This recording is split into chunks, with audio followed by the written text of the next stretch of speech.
வணக்கம் ஆனந்தி. சென்னையிலிருந்து tanker lorry ஒன்று தார் லோடு ஏற்றிக்கொண்டு சேலம் நோக்கி சென்றது. இந்த லாரியை துரைராஜ் என்பவர் ஓட்டி சென்றுள்ளார்.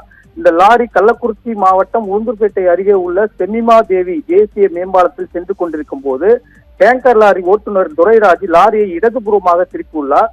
அப்போது பின்னால் கடலூர் பாதிராக்குப்பத்திலிருந்து சேலம் சீலநாயக்கம்பட்டிக்கு அதிவேகமாக வந்த கார் டேங்கர் லாரியில் பின்பக்கம் மோதி காரின் முன்பகுதி அப்பளம் போல் நொறுங்கியது. இந்த விபத்தில் காரை ஓட்டி வந்த சந்தோஷ் மற்றும் அவரது நண்பர் சூரியகுமார், பெரியம்மா, பாக்கியராஜ் உட்பட 3 பேர் சம்பவ இடத்திலேயே உடல் நசுங்கி பரிதாபமாக உயிரிழந்தனர். இந்த விபத்தின் காரணமாக உளுந்தூர்பேட்டை சேலம் ஜிஎஸ்டி சாலையில் போக்குவரத்து பாதிப்பு ஏற்பட்டது.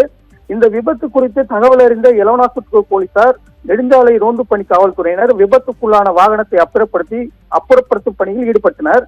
மேலும் உயிரிழந்தவர்கள் இடர்பாடுகள் சிக்கியதால் அவர்கள் உடல்களை மீட்க உளுந்தூர்பேட்டை தீயணைப்பு நிலைய வீரர்கள் வரவழைக்கப்பட்டு நவீன இயந்திரம் மூலமாக வெட்டி எடுக்கப்பட்டு உயிரிழந்தவர்கள் உடல்கள் மீட்கப்பட்டு 3 பேர் உடல்களும் உடற்கூறு ஆய்வுக்காக கள்ளக்குறிச்சி அரசு மருத்துவக் கல்லூரி மருத்துவமனைக்கு அனுப்பி வைத்தனர். மேலும் போக்குவரத்து சீர் செய்யப்பட்டது. அதனைத் தொடர்ந்து இந்த விபத்து குறித்து எலவனாசூர் கோட்டை போலீசார் விசாரணை நடத்தி வருகின்றனர். ஆனந்தி, தகவல்களுக்கு நன்றி சரேஷ் சந்திரகாந்த்.